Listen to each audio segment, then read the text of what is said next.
This time with a special treat. I have Dr. Hammer, Dr. Stephen Hammer. First time professional on the show. Good afternoon. Steve is also my neighbor, so we will call him Steve today. That's nice and informal. When we first moved in, I have to say, you and your wife were definitely the selling points because we, of course, wanted to make sure we had good neighbors. Oh, we tried our best to scare you off of it. I know, that's the thing. It just was the opposite. So, you've been around here since this area was built. Yeah, we were one of the original buyers in the subdivision. In fact, this was actually our first house. And our last house. Obviously, it was a lot different, a lot cheaper back then. But what can you tell us about this particular house? Is it haunted? No. You can be honest. It would probably be pretty interesting, but no, it's not haunted. What? It does have a past, though. Oh, really? Well, let's hear it. Well, let's go through the history of the house. Okay, this whole subdivision was bought up by 1987, had all of our neighbors in, and had a nice young couple in this house. They were here for about 4 years, then moved closer to where she worked in Davis. He sold it to a friend of his, who then rented it out. And the last renters that they had was a nice young couple, Dan and Wendy. Wendy had a 5-year-old son. So they're here for a few months. They got married, had a second child. And Wendy, who was always a little high-strung, just kind of went off the rails and got into drugs. And of course, it's an expensive habit. And what's one of the best ways to pay for it? Prostitution. Ooh, okay. So she used to suspiciously go play a lot of golf at 11 or 12 o'clock at night. Really? Because there's a driving range over here. And she'd always go to the driving range. Lots of driving going on. Mm-hmm. Lots of driving, yes. So, eventually, Dan, the husband, moved out, took the kids. She was here by herself. And people would kind of come up, park the car, go in, half hour later, 45 minutes later, they'd leave. And we go, first we thought she was, selling drugs. Did anybody ever come out here after like 3 minutes with their head held low or just disappointed in themselves? That would have been funny. No, never did see that. Oh, okay. So, then we kind of got an inkling that something was going on that wasn't quite right. And when they finally repossessed the house, then we found out, it was a whole prostitution ring, and there were deadbolts on all the bedroom doors and all kinds of things like that. So they ran this place for about a year. So they're very discreet, but, Wow. And then we had the neighbor on the other side of you. He was an Olympic class track athlete. And he was really upset.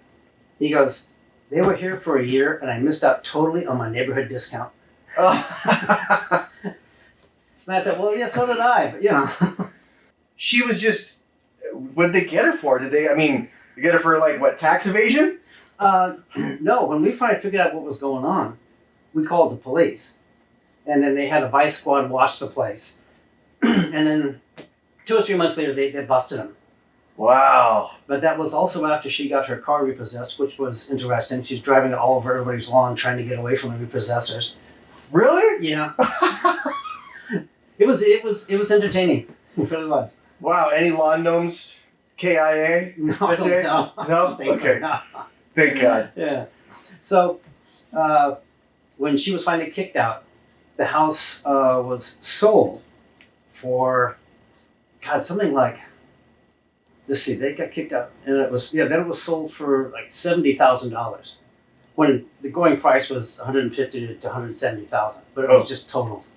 So, a guy who flipped houses, he came in, had a crew working here for months, repainting everything. Getting that stink out. Mm-hmm. Yeah, getting all that. Going over everything with a black light. I don't think they had that much courage. So, Gosh, I don't know. yeah. Yeah. So then he came in and flipped the house. That's when I learned how much work there is in flipping a house. And then Brian and Cassie bought it, and those are the people you bought it from. And they bought it for $149,000. It was a different market. Yeah, like 3 times that. It was a different market back then. Yes. And it was a different market when we bought the house, because now the rates are insane. You can't really buy anything without knowing you're gonna eat it in interest right now. In interest, yeah. Yeah. Well, yeah, but the thing is, the housing prices are still up because people like me who have a 3% mortgage, I don't care if somebody wanted to sell me the Taj Mahal. I'm not going to move. Oh yeah, we're right under 4. Yeah. So it's, but right now, whew, it's insane. Yeah. Yeah, I'm glad I'm not house hunting. No, I have friends that are, but he's in a unique situation where he can just do cash. That's unique. Yeah. So it's a very unique situation. That's especially right now. Yeah. Right, especially because cash is worth a lot less than when he started saving it. But but that's a story for another time, I think. Mm-hmm. Between when that guy, the flipper, bought the house, and when Brian and Kathy moved in, wasn't there something that happened? Oh, I left on the park right after Wendy left, and the house was sold as is to a guy. I don't know who he was. And Mystery man. Mystery man. Mm-hmm. He rented it to a relative of his who had landscaping business, and they did absolutely nothing to the house. And they had probably migrant workers coming in because they're all Hispanic. They come in for a couple, 3 months, all young men, late teens, early 20s. They'd be here for 2 or 3 months, and a whole other group would come in. Ah. And there was like 10 or 12 people living in this house. Nothing but, and we saw inside one time, it was just sleeping bags all over the floors. They had 3 washers and dryers. That's many people they had in here. Wow. And then as a washer or dryer died, they put it in the side of the house. So I think they had like a dozen washer and dryers to move or throw away when they had to redo this whole place. But the guy who bought the house only made 3 payments and then never paid anything else at all. So it took him, 3 or 4 years to kick out the relative. And he didn't care. He probably wasn't paying rent either. Right. And then when he moved out, that's when the guy bought it for the $70,000. Oh. I forgot about the one in between there. Yeah. So right after it was the bordello or whorehouse or gentleman's club, whatever you want to call it. When that ended, it was everybody was in here with the landscaping business. Yes. And so were they all sleeping here in the garage too, or the studio? I mean, Studio. Yeah, in the studio here. Live studio audience right behind us. Yeah. Too bad you have directional mics. You can't hear them clap. No, we muted them. Was this a bedroom too? No, this was full of stuff. Besides the washer and dryers, it was full of other stuff. And then the other ones who poured the huge slab on the side of your house and the one that goes down the side to the street. And this guy insisted on backing his truck up, and he was bad at it. It would take him 20 minutes every night to back that truck up with that trailer. It was just a landscaping trailer. It wasn't like there wasn't 2 or 3 trailers attached. Oh. Just was not good at it. Well, the mailboxes really don't make it easy, I guess. No, the mailbox does not. No, and I haven't hit it, Mm-hmm. but my wife has. So the mailbox is fine. Nothing happened to that. But I think they've probably replaced the. Oh no, maybe they haven't. They haven't since we moved in. But yeah, that's what that big dent on the side of her car is from. I was wondering where she got that. Yeah, yeah, right. We moved in. Yeah. Oh, you're kidding. Yeah, it was like we were only here like a couple of weeks, and she nailed that thing. Oh gosh. Mm. Did they get those? How did they find out that all those guys were living here, or did they ever? It was just foreclosed, and they just never did. No, they never caused any problems. We never saw any reason to report them for anything. Were there like a bunch of cars here? Wasn't parking a bunch? No, there were no cars. None of these guys had cars. Really? Yeah, there was like a truck for the landscaping business, I think one other truck, and that was it. So this is basically like the barracks Yeah, that's what it was. for a landscaping business. Yeah, these guys came up from Mexico, south of the border, worked there for a couple months, made probably pretty good money, and then went back and bought the next crew in, which is a good argument for the the work exchange program, where people you can get a little card, come up, work for a few months, and go back. Yeah. You know, Why would they send them out? Why would they recycle the crews or like? I don't know. No. No, I don't know. I have no idea. Just some guesses, but that's as far as it goes. Never did. I talked to the guy, but we never got into that. That never seemed like a topic I should bring up. Give him a couple beers. You should have had a couple beers with him, and then you really would have found out the story. Yeah, really. You are a chiropractor, of course. That's what they tell me. Yeah. So tell us a little bit about that too. I mean, it's I've seen it work for my wife. I have never had it done, of course. Yet. I've had acupuncture. I've done like the physical therapy thing. I haven't had to luckily, knock on wood, haven't had to have like surgery or anything like that. But walk us through that, because some people call it like a pseudoscience, right? But obviously, I've seen it work, right? So take it away. Well, because of all the research that's been done in the past 20 years, it's no longer a pseudoscience. It's been proven that it works. In fact, I forgot the doctor's name. He was an anatomist at Harvard who probably did the most work that indirectly, he didn't set out to do this, but he proved that chiropractic works. And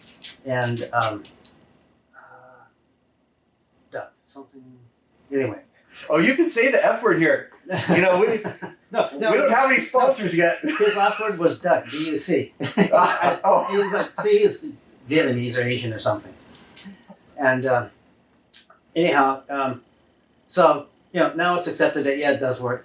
We still get prejudice from older physicians.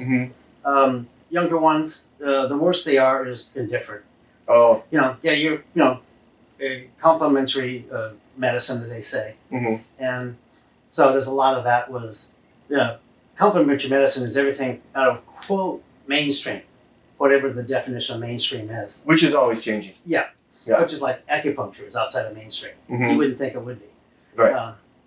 Chiropractic is, massage therapy is, ayurvedic therapy, a lot of nutrition therapy, especially if they do vitamin and supplement minerals as opposed to changing your diet.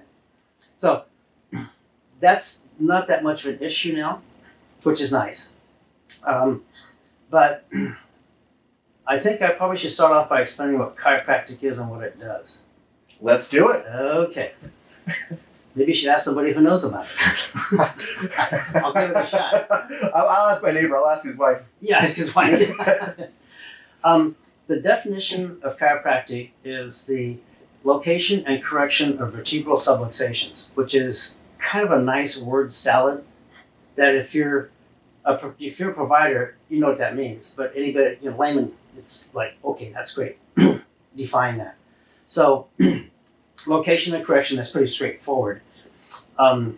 Vertebral, of course, vertebrae, and a subluxation, that's the word that most people don't know about. Subluxation is a two-part word, sub and luxation. Luxation is a dislocation. Sub, in the adjective, means less than. So a subluxation is not a dislocation of a joint, but it's more of a malfunction of the joint. The joint is not sitting together correctly and it's not functioning correctly. So what chiropractors do, we locate that. And then, of course, through a lot of training, if you're a chiropractor, you have to have chiropractic school, you have to have 4 years of college. You have to have a 4-year degree, and then chiropractic school is 4 years. Actually, 3. All professional schools now are 3 years year-round. So you have 9 or 10 trimesters, including internship and state boards and national boards and all that. So with chiropractic, we look for the misaligned vertebrae. By the way, this applies to just about every other joint in the body too. But since people know or associate chiropractic with the spine, I'll stick to that. It's also the most complicated joint in the body also. So all your joints, and we're just narrowing on the spine, are held together by ligaments. Yeah, some that are stretched, some that don't. What those ligaments do is keep those vertebrae moving in a normal range of motion, which means when you bend over, you can't go through around and come back up the back side because the ligaments won't let you. They only allow the joints in your body to move so much. The problem arises when you have trauma to a joint and you tear or stretch those ligaments, and now those vertebrae, instead of being nice and lined up like the ligaments are supposed to keep them, they actually will shift off to one side and they get locked into one place. That's called a subluxation, a malfunction or a misalignment of a joint. Now, whenever that happens, in the spine, you always pinch a nerve, you always create muscle spasms to some degree, and eventually you'll have arthritic degeneration. So those three things will always occur. So what a chiropractor does, finds the vertebrae that's misaligned, that's out of place and locked, and then he puts it back into place. And that's that popping noise that you hear, which doesn't hurt, by the way. It feels great. Yeah, it feels great because when you adjust somebody, especially the spine, you release endorphins, and that makes you feel really good. Yeah, it's great. I mean, it's like whenever my dad comes over, I have him do the, because he's the only one that can really do it. My wife is tall enough, but she's not like strong enough, So it's like, I think you just want to, oh God, you just kind of melt for a second. Mm-hmm. That does feel good, yes. But the spine, obviously, now it's not just like the joint, but it's got all the your brainstem and everything going through and everything, So it's you have to really know what you're doing, obviously, because really doesn't, but that's why it takes 8 years. Yeah, that's like if you're a physician, you don't just go to 6 months of pharmacy school and say, okay, I can diagnose people. It takes a long time and a lot of practice to learn all this stuff. Mm-hmm.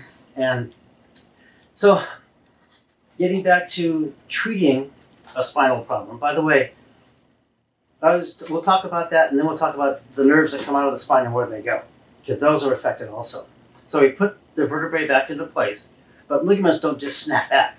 They take time to heal. They're very, very tough, and being that tough, it takes a long time to heal. Long time meaning weeks to months instead of just a couple of days, like a strain, like a muscle pull. That's 2 or 3 days. If you sprain a joint, that can be weeks to months. And we'll get into what a sprain is and that kind of stuff too. But, so we put the vertebrae back into place, but the ligaments aren't going to hold it there because they're still the way they were, 3 seconds ago before you pop that vertebrae back where it's supposed to be. So as you move, like I tell patients, as you leave this office, those vertebrae are going to start working their way back out again.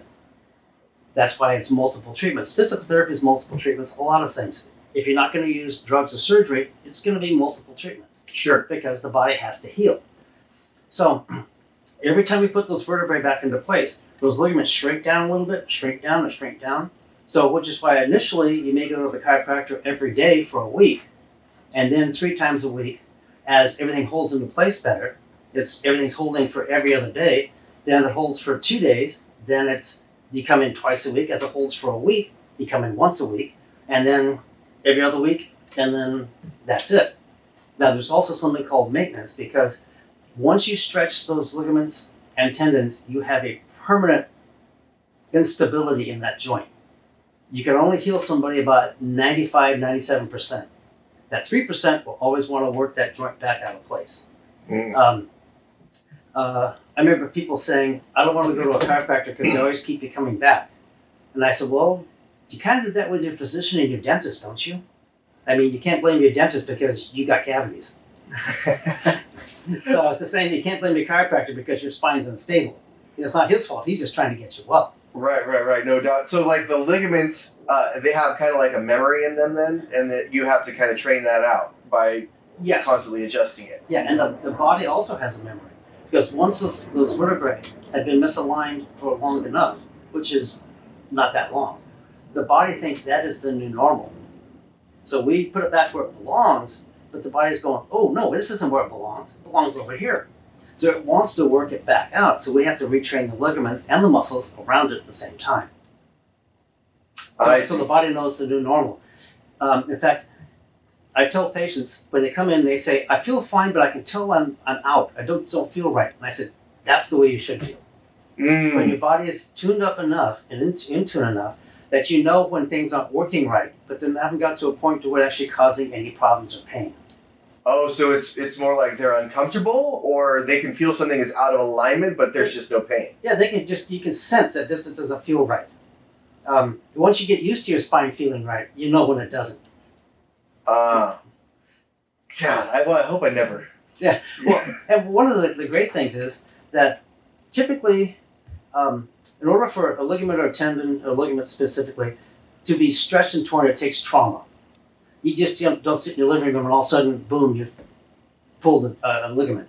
But if you if you have like shitty posture and you're like, like lounging in the couch like a kind of like Jabba the Hutt, and over time that'll kill your back too, right? Yes. You also have something called cumulative micro trauma, which means that if you're tapping your finger on like this table, that doesn't bother you, but you do it over a period of years. Oh yeah, you're gonna have some problems with that finger. Oh, I see.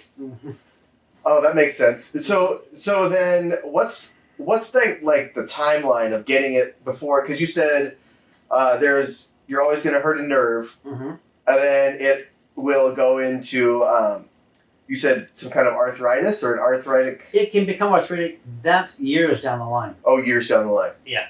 One of the things about arthritic degeneration, is pretty predictable. So if you see an X-ray and if a little bit of arthritis, you can say, okay, you've had this problem about this long. If they've got a lot of arthritis, you've had this problem this long. So is that is it just the physical rubbing against it, or is it like the autoimmune actual arthritis kind of thing? Oh, I mean, as far as the arthritis, what creates arthritis? Okay, arthritis is created by the body when a joint is not working properly and the body cannot correct it. So the second best thing to do is freeze it. So arthritis is nothing more than the ligaments and tendons around that joint trying to basically make that joint solid, one piece. And that's what it's doing in the spine and your wrists or any place else you have arthritis. It's because that joint was not working correctly. It was breaking down faster than the body could repair it. And arthritis is something called cheap bone, which is something that the body throws at it very fast, but it's not nearly as hard as your regular bone. It's like a bone scab kind of thing, maybe? Yeah. And the arthritis really is calcification of the ligaments. It's not really bone growth. The body's trying to calcify the ligaments, because if you calcify the ligaments, then you can basically freeze the whole joint. And once the joint is frozen and not moving, then it's not any pain. But then, of course, it doesn't work too well if it's your shoulder, your elbow, or your ankle. Yeah.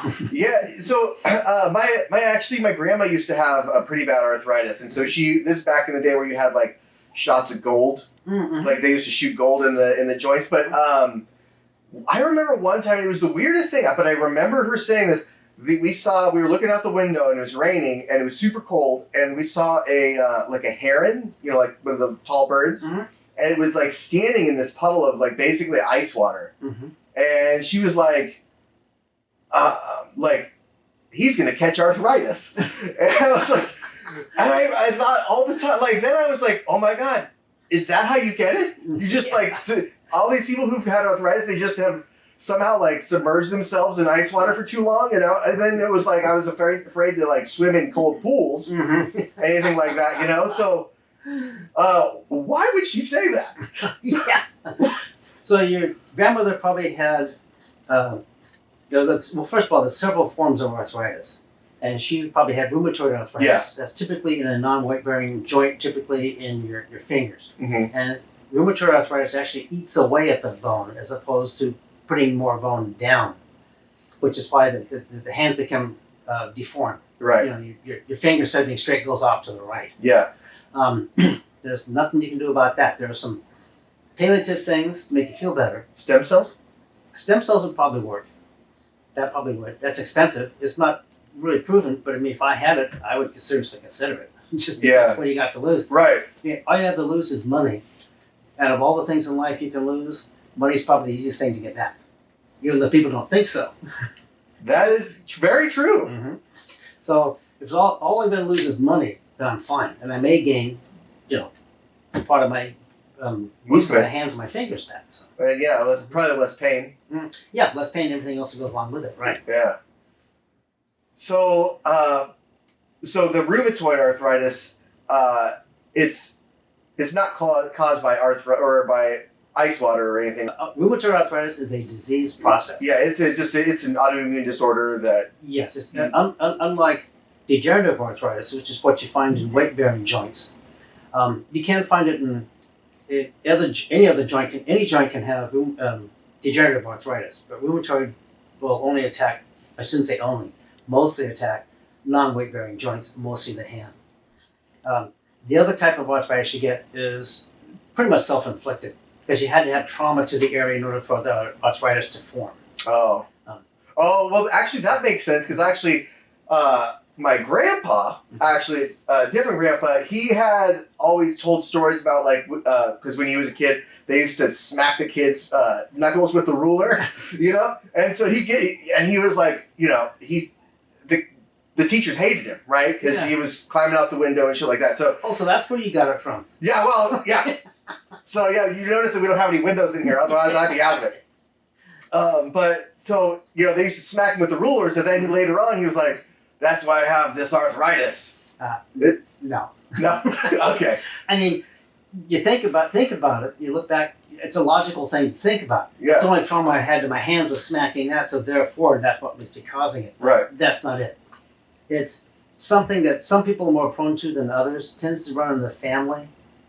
Familial doesn't mean that just because your mom had it doesn't mean you're going to get it, but you're more prone to get it than somebody who doesn't. Oh, okay. Just a genetic propensity. Yeah, exactly. I see. Okay. So, let's take it back to that spine. Okay. So when I had I had a pretty decent accident a while ago. Somebody rear-ended I had a Silverado, and we were stopped on 101, northbound 101, kind of by the airport. Oh, yeah. And traffic was stopped, and it was a pretty abrupt, dead stop. And there's this corner where you can't really see unless you're always paying attention. This guy was not. Mm-hmm. And so he flies into me with this little Toyota Yaris. Oh. Did it bounce off? It said so. Because I saw him coming, right? So I was like, "Oh shit!" I tried to get out of the way into the shoulder, mm-hmm. and I had my truck pointed, but I wasn't able to get completely out of the way. So he hit me in a way that sent my truck flying up the center divide and using it kind of as a ramp. Mm-hmm. Went up, came down, and the only reason the truck was totaled was, well, it had high mileage, but it was, all the wheels cracked. Oh gosh! Yeah, can you believe that? Cracked and bent because the truck it came back down on all fours. Mm-hmm. But this guy's car was only half of a car at this point. Yeah, for sure. And luckily there was all kinds of airbags there, so he was okay. He came out and we exchanged information and everything, but I didn't feel anything right then. But later on, it was like my obviously whiplash, but my neck and my upper back, it was like killing me. And everybody complains about lower back problems, and I was like, man, I would trade that for a lower back problem right now. Yeah, neck problems. Actually, the worst thing is a headache.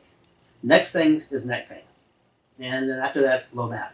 Of course, if you have low back pain, you're probably not too sure that that's better than neck pain. But no doubt, yeah. I mean, but it took years for it to, even now it's not completely gone. Mm-hmm. Like you said, there's probably that still 5% that's still around there. Mm-hmm. But I have better motion and everything. It's just that. It came over time. It didn't start hurting at all that day. Mm-hmm. Didn't really ramp up until maybe a week after or something like that, a couple days after or something, and just it's, because the insurance wants you to go to a hospital right away mm-hmm. if you have pain, and it's like, well, I didn't. Mm-hmm. But later on, it's like, it sucks. Yes. And of course that's probably, that's more of the insurance getting in the way, which they obviously get in the way of chiropractor a lot because they get in the way of everybody. Yeah. An insurance company's job is to get between the doctor and the patient as much as they possibly can, so the patient uses the doctor as little as they can.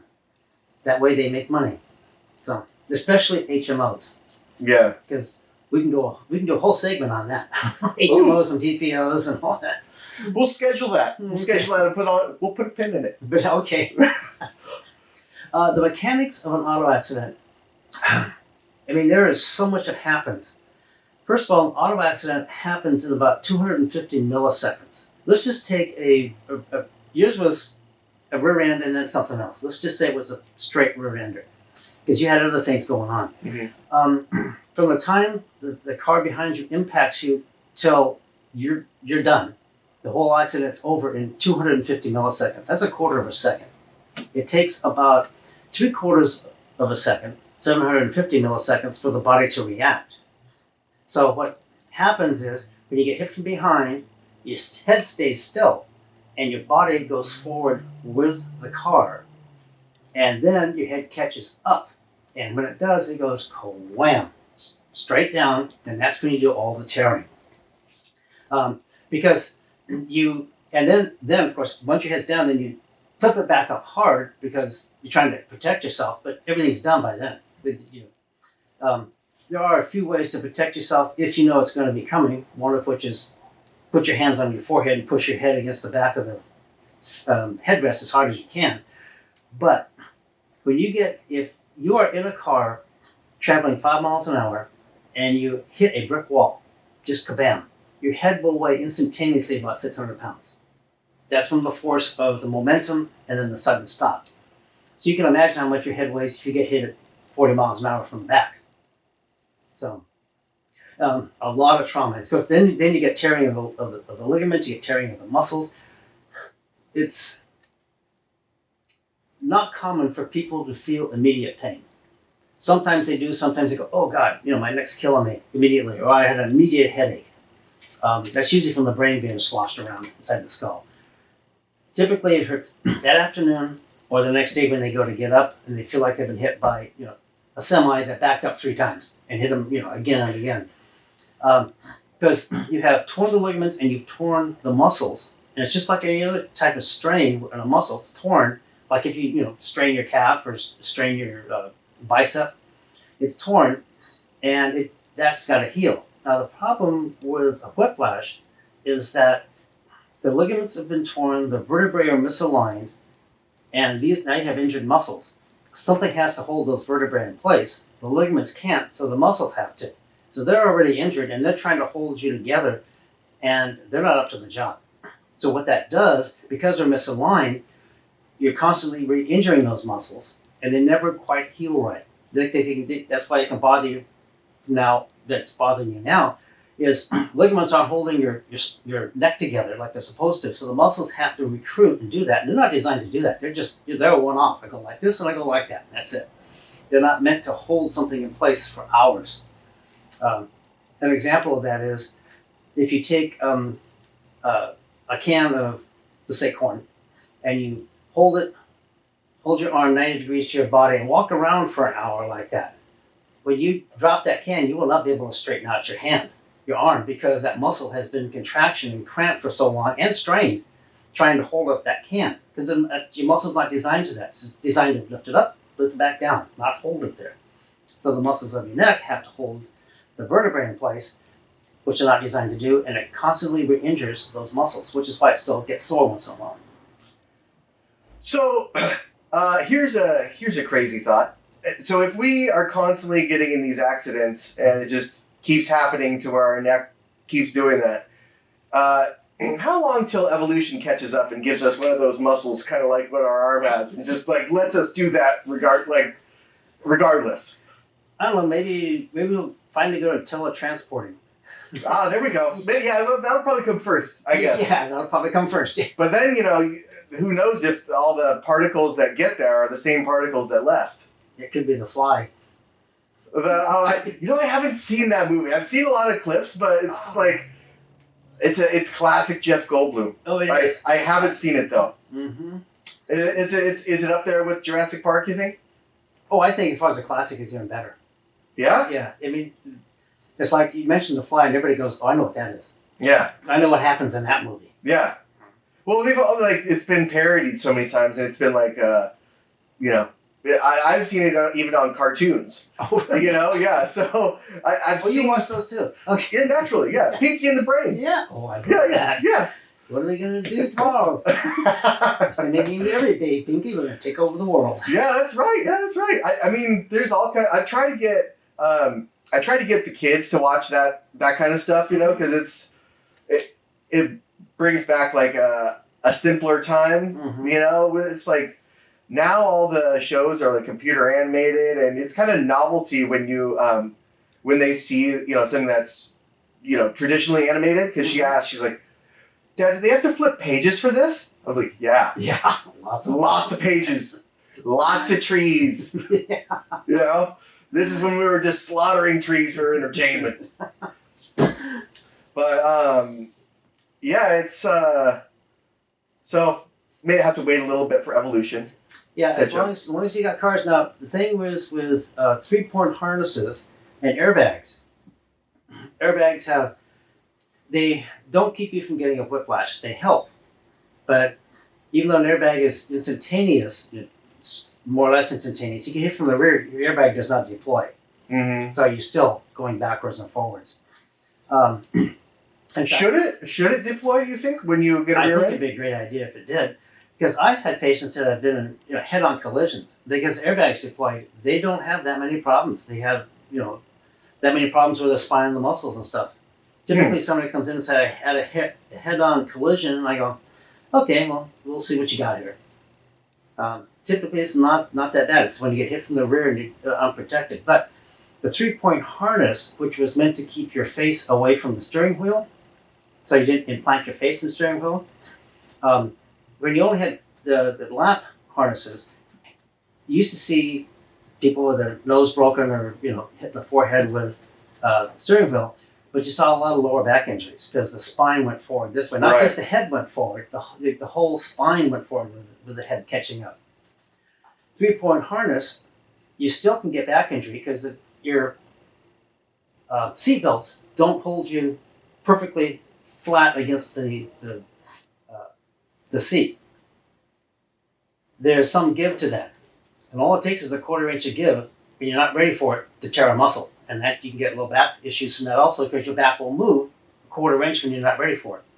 But it also holds the rest of your body closer to the seat, so now your head moves. I'm going to ruin your equipment here. No, impossible. Impossible.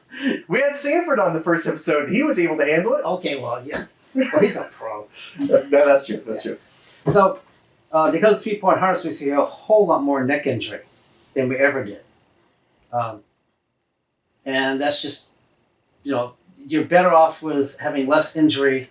I think 3-point harnesses are a good idea, just that that's one of the side effects or sequelae of what's going on with them. Yeah, I was going to ask it because it seems like it would create kind of like an uptick in just the neck injuries, right?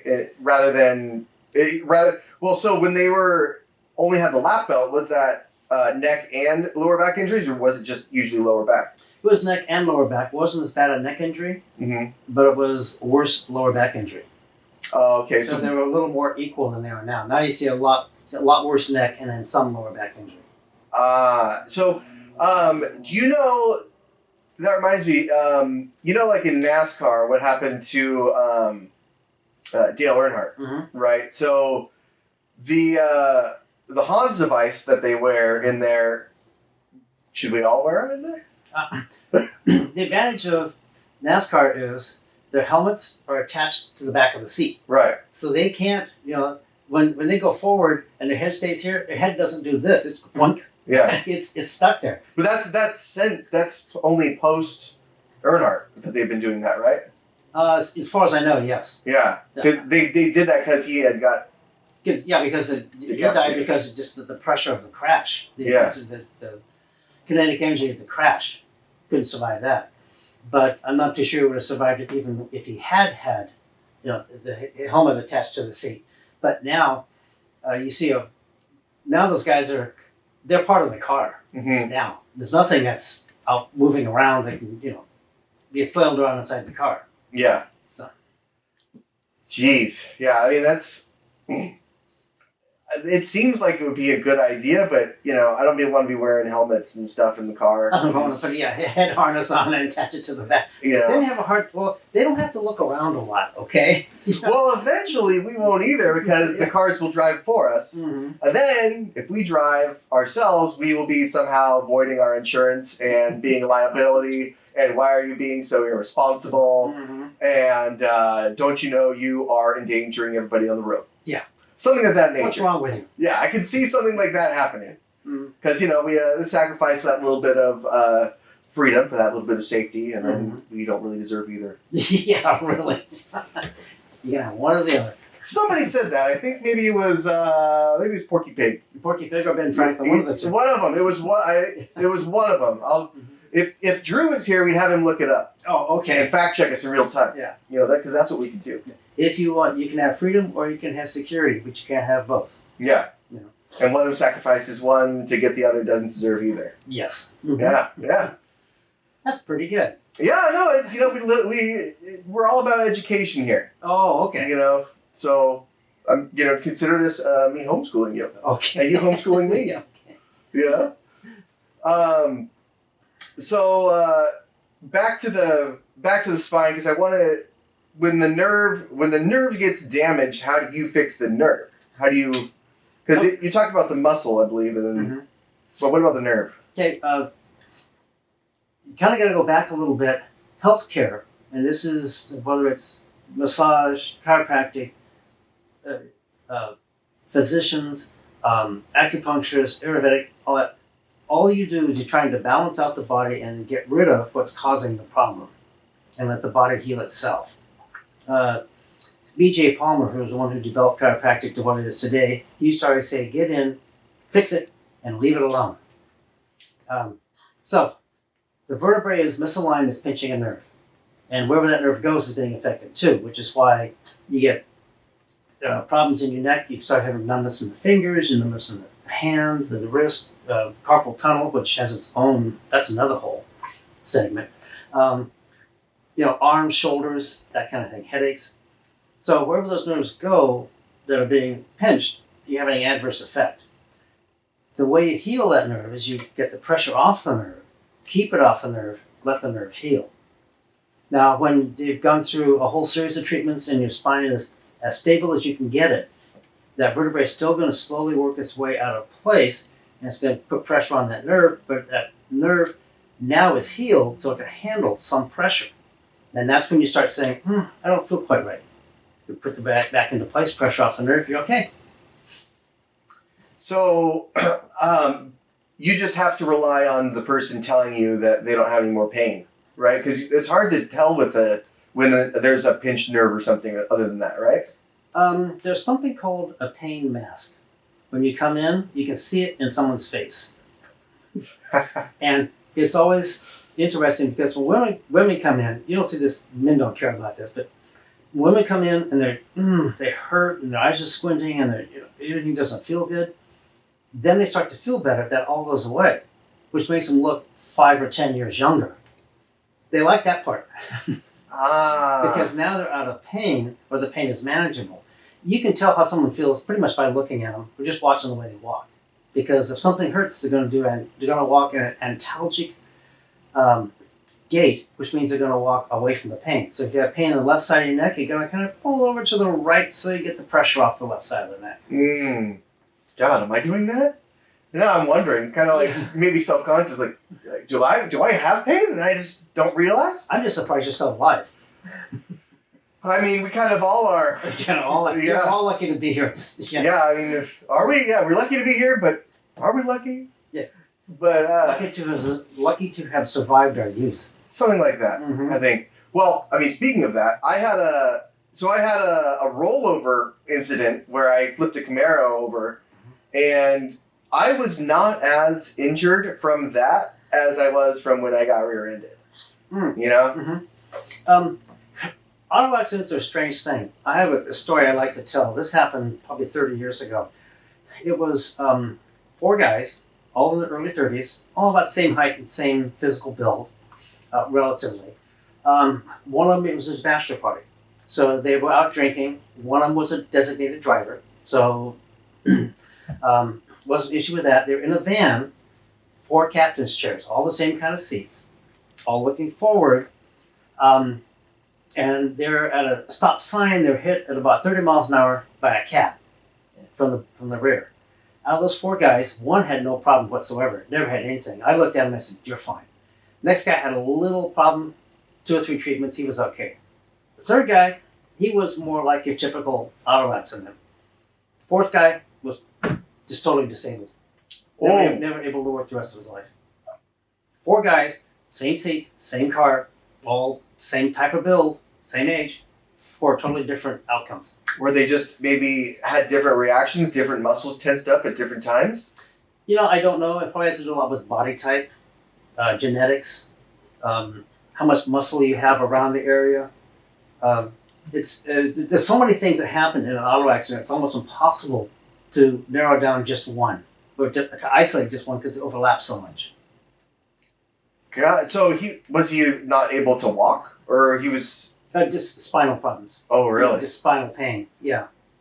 And I don't know what kind it was. I can't recall now. But that was when you were still using laptops, lap belts. Belts, yes.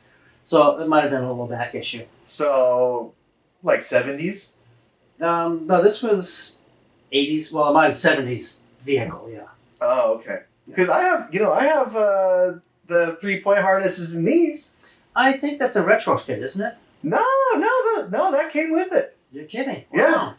Yeah, well, I mean, I think they started it, this must have been the first year or second year that they had it, because I think in the split bumper ones they did not. Mm-hmm. Yeah, but, I mean, it was hard trying to get ones that fit, because, it's not a very common thing, I guess. Yeah, especially when they're brand new. Yeah. Well, I had to go through I had to put the ones that I had before on there. Mm-hmm. Because I couldn't get ones that fit. Oh. Yeah, because I mean they work fine. Mm-hmm. It's just they look faded, and they don't match. Oh God, you can't have that. And so we'll have to cut this out because I don't want the public seeing this and knowing about this. They know about that. It might just embarrass me. Yeah. About chiropractic. Okay. About the spine, about everything. About the spine. Okay, we went over how ligaments hold everything together. How when they get torn and stretched, it allows the vertebrae to misalign, pinch a nerve. How we put them back into place multiple times because that's what it takes to keep them in place so the ligaments can shrink back down to hold them the best they can. One other thing with auto accidents are cumulative. So every time you get in an auto accident, you create some more permanent damage. So if this is like your 4th auto accident, it's like, you're probably not going to become pain-free. So my sister used to work for an insurance company, and we won't say which one. But so they used to say... the evil one. Is there any other kind? No. But so she used to say that there was a term that they used called glass clients. Mm-hmm. Yeah. And that's a client that's been in an accident before, and it's like, obviously they're going to have cumulative damage. So the auto accident that this other guy's client caused is, more than just, you might say it's more than meets the eye. Yeah, it's exponentially worse than it should be. Mm-hmm. In legal terms, those are called eggshell clients. Oh, really? And the example they use is the guy has cancer in his leg, he's walking across the parking lot, and a car comes up and stops just in time, but just barely touches that guy's leg and shatters it. They're responsible for the whole leg and everything that went on. In theory, and it's only theory, he could live the rest of his life without any problems with that leg. But because you hit it, now you have to assume that all bets are off. So, and that's the same thing when you start getting, I had a patient a couple of weeks ago who came in very badly hurt. And when I saw her MRI, I looked at that and I go, I don't think you're ever going to be pain-free. She had some issues before, but there was so much degeneration in her spine that when she got hit, it lit everything up. Then I said, the best you can do is pain management, but you're going to have problems the rest of your life. Oh, God. I can get you so far, but it's not going to be very far because of all the other things going on. Nobody will be able to. I told her flat out that your best bet in the long run is probably going to be surgery. because there's things you can't fix. You can't reverse. You can't reverse arthritis. What exactly happened to her? Well, she was rear-ended. She was in a car, rear-ended, and she was having some little bit of tingling in the hands to start with, and a little bit of discomfort in the neck. And now it just was, she couldn't even hardly turn her head. And so I treated a few times. And I said, nope, this isn't working. So I had to refer her out to a neurosurgeon to see what else could be done. But anyway, so that's your eggshell client. She was a perfect example of that. An accident just waiting to happen. God, just a fragile person. Mm-hmm. If she'd just probably, if the other car had probably just bumped her car, that probably would have been enough. Just a jolt would probably have been enough to light everything up. And just shook her all to pieces. Because actually, come to think of it, she wasn't even hit from the back. She was hit from the side, and she was in a parking lot. The car pulled out. She hit with the side of her car, the car pulling out, and jostled her. Didn't even really hit her that bad, but it jostled her, and that's all it took. Just a jostle.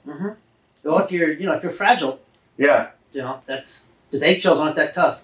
No, well, you know Except what? for the ones your chickens like. I was just gonna say, if they are fresh, free-range chickens that have good calcium in their diet, then the eggshells are actually pretty tough. Yeah, we've used a hammer getting your eggshells open before. Yeah, you really have to you can't really tap, and it's not. No, it's not a tap and open. Yeah, you have to be really deliberate when you go, and you really have to mean it. Yeah, you have to slam that egg on there, really get a dent in it, and But that's a good thing. We actually had for a while. One of them was broody or something, and the eggs that were coming out of it were kind of they were kind of brittle, and they were elongated and stuff like that. So we actually started feeding them eggshells. Oh. Yeah, you have to be careful because then you might have some egg eaters. Oh. And so a chicken that eats the eggs, that's not good to anyone. Oh, yeah, really. Because one, I want to eat the eggs. Yeah. And two, y'all should be eating bugs. Yeah, because you're feeding them, come on. Yeah, I need the bugs to be gone as much as I need the eggs to be here. Can you get them to eat mosquitoes? I wish. If there's anything, because we're trying to import some frogs here, and I'm still trying to get those bat houses set up. But anything, because at this point, I'll try, because I have that citronella plant, trying to do everything, and if anything else, maybe I just have to get some citronella candles and make some, torches. That's what I do in my garage. I have 2 citronella candles that I light. Yeah, does it work? Oh, yeah. Amazingly well, really. Yeah, because, I've been looking to also try and see what you can eat to keep them away. And it really is, a lot of the things, there's garlic, right? You could eat and keeps them away. But, a lot of the things that they're attracted to is, stuff that's good. Yeah. Don't eat sweet things, don't eat spicy things, don't eat meaty things. It's well, what the fuck should I eat? Well, they love sweet things. Yeah. So when patients are going camping this time of the year, I say, first of all, don't eat any sweets, or as little as you possibly can for a week. And then also go down and buy some B complex. There's one of the B vitamins that mosquitoes don't like, but you have to take all of them. And then take 2 to 3 times what it says on the bottle, because they don't like the smell of B vitamin. And B vitamins, when you take too much, actually comes out of your pores. Oh, nice. Kind of like if you drink too much tequila.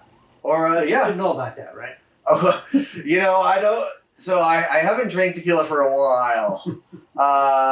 Maybe a week. Oh, wait. We'll have to try that and make sure it works. Yeah, it's...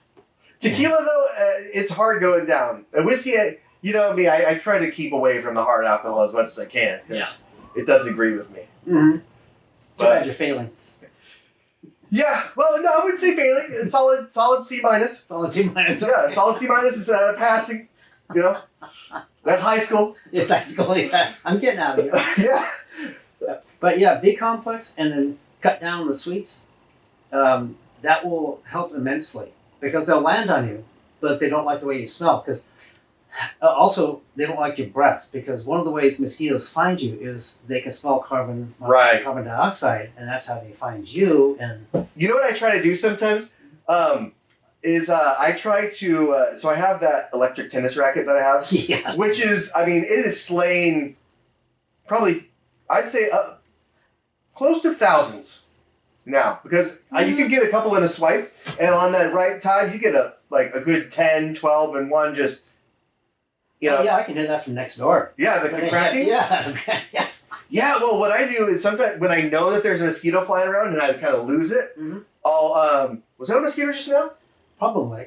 God damn, they know I'm talking about them. Yeah. But so, and I know it's close. I'll be like, and I'll breathe like, and that kind of it's like, oh, it's a constant stream of it, and then I got it, and it's got him. Yeah. But it's kind of, I don't know. I think mosquitoes are probably worse, but then in the summer you also get the flies. Mm-hmm. And the flies are a lot harder to hit. Flies move faster. They move faster. You really got to wait for them to land. Mm-hmm. And, I'll knock a fly maybe, but one shock won't kill a fly. Oh, really? It will kill a mosquito, but one shock won't kill a fly. So you'll knock it to the ground, and it'll be like days. Mm-hmm. So you got to do the double tap. You got to go on the ground and just press the thing on there and just fry it. Oh. And sometimes it really gets to smelling. Oh, I can imagine. And, I am really tempted to, when the moths come in, to just whack those, but then it's like, those burn, and they start to really stink. Oh, yeah, but they would, huh? Like a nasty chicken is what the smell, like a burning spider. I guess they're kind of the same thing. Or a wet chicken, that's about as bad as it gets.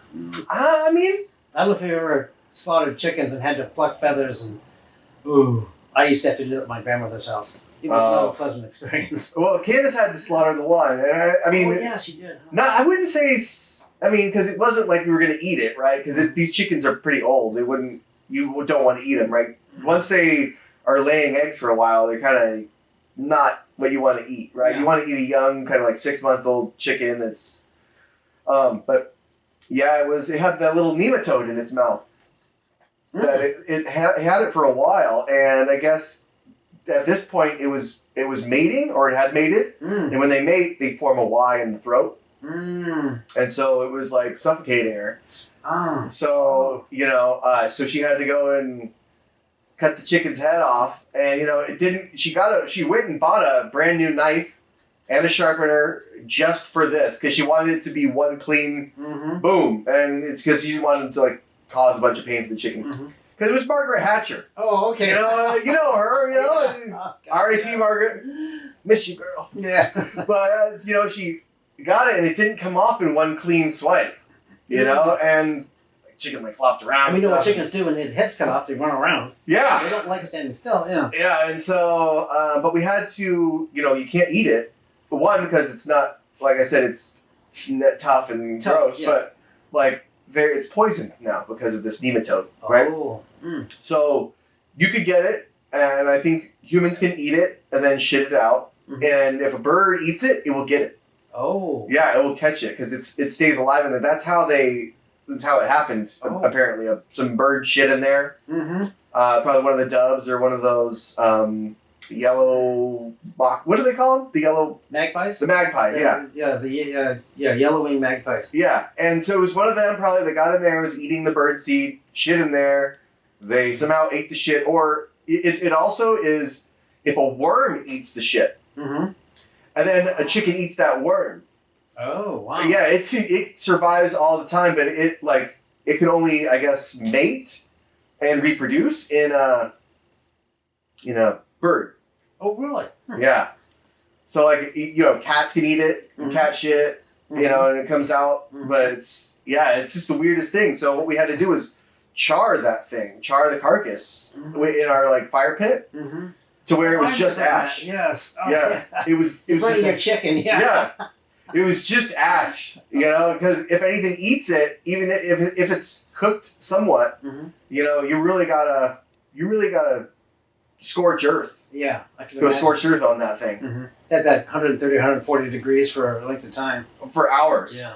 Yeah, and it's not like a turkey, that you cook it for hours and that's what you do. This is a chicken, and we wanted it charred all the way through. It's just ash, and it broke apart and everything after that. But I think there was some bones left over that we had to grind up or do something with, but yeah, it was like a decontamination thing, and we had to inoculate the rest of the flock, so they're not going to get it. Oh, okay. But she was too far gone to do that, Mm. you know, and so it happened on like a Friday Mm-hmm. when all the vets are closed. It was like she's not going to make it to Monday, and like the emergency vet was like, it was going to be like $1,200. Yeah, I've gone to an emergency vet before. You Yeah, know, really love your animal. and you can kind of justify that with like a dog or Yeah, a cat. dog or a cat, you can justify. Chicken, I'm not too But sure. a chicken is not. I mean, the chickens were super cool and they're like nice and they're super friendly, but they're already 4, you know, and they don't have chickens don't have that long of a lifespan anyway. The only reason they've lived this long is because we keep them pretty happy Mm-hmm. back there, you know, and so Show them movies. yeah, yeah. I mean, I told you about that. Did I tell you about the hawk? There was a yeah. there was a hawk that swooped down, and I was working in the living room. This hawk swoops down, and I think it's going to come through the window at me. Oh. But it was trying to get one of the chickens, you know, and it missed, and so it landed on the roof. And so I go out to, you know, my to the backyard, and I see it there. Mm-hmm. So I grab the slingshot, and you know, as I'm aiming to it, it flies away to that electrical tower right behind your house. Oh, yeah. So I pull the slingshot back, and it's just come on. Well, I got one shot, boom, I let it go. Like a second later, I hear a ding, and the hawk's like, all flying around, like it's all wobbling around, trying not to fall off. Yeah, but you know, it took a couple more warning shots off his port bow to really get him to get the idea and to, you know, go bother something else. Yeah, go bother somebody else, yeah. You know, but oh God, what do you do about a hawk? Yeah, Not shit. Yeah, not a lot. We used to have a dull face Persian. They're not very big. The face is like a cat, not flat, and it's pure white. But we had problems with hawks at the time, and so we let the cat out back. We had to go out back with it, and you had to also carry about a 4-foot stick. So if the hawk was ever coming down to it, put the stick between the hawk and the cat. Mm-hmm. But we always stayed pretty close to him when he was outside because he was very bright and not mentally. Bright colored. Bright colored. And easy to see. And of course, our backyard is actually more open than yours is around the chicken coop. Mm-hmm. And it'd be easy just to swoop down and, you know, pick him up and there he goes. Yeah, yeah. It's just it would be a hard angle for that hawk to get it at, and the chickens kind of saw him coming, and they were all like, you know, they make noise. I'm sure you can hear. Yeah. But they make a different noise when they're under a threat, you know, and so that was the noise that they made, and I could see them all running, and this thing like all of a sudden this big shadow just comes over the.